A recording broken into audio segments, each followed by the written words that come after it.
से बाहर आने पर उसे एक साधु बाबा दिखाई दिए।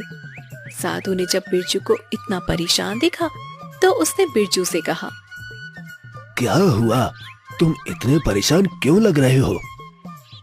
महाराज, अभी मैं एक राक्षस को आजाद करके आया हूँ, इसी वजह से परेशान हूँ। क्या?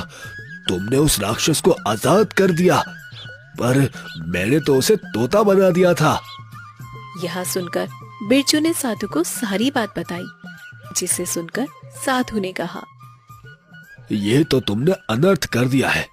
उस राक्षस ने जंगल में कई दिनों से उत्पात मचा रखा था, इसीलिए मैंने उसे तोता बनाकर कैद कर दिया था। अब मैं क्या करूं? मुझसे तो बहुत बड़ी भूल हो गई है।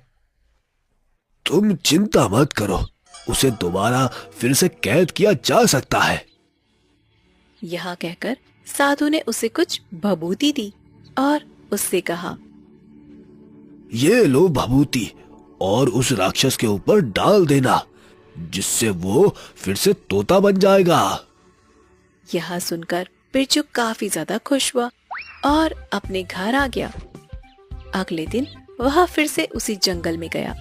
राक्षस ने जब बिरजू को देखा तो बिरजू से कहा, तू आज फिर यहाँ?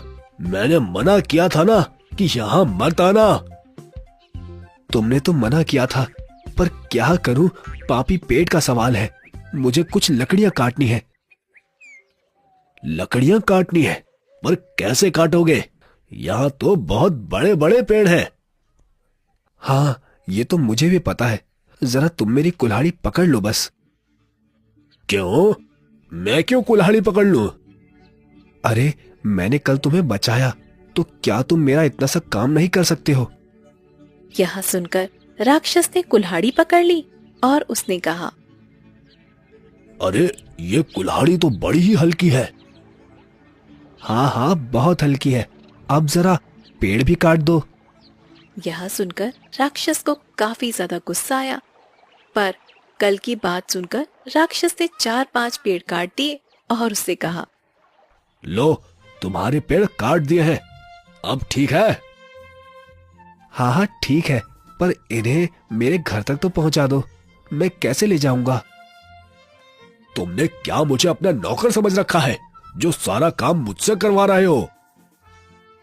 नहीं नहीं, नौकर नहीं, आप तो हमारे राजा हैं।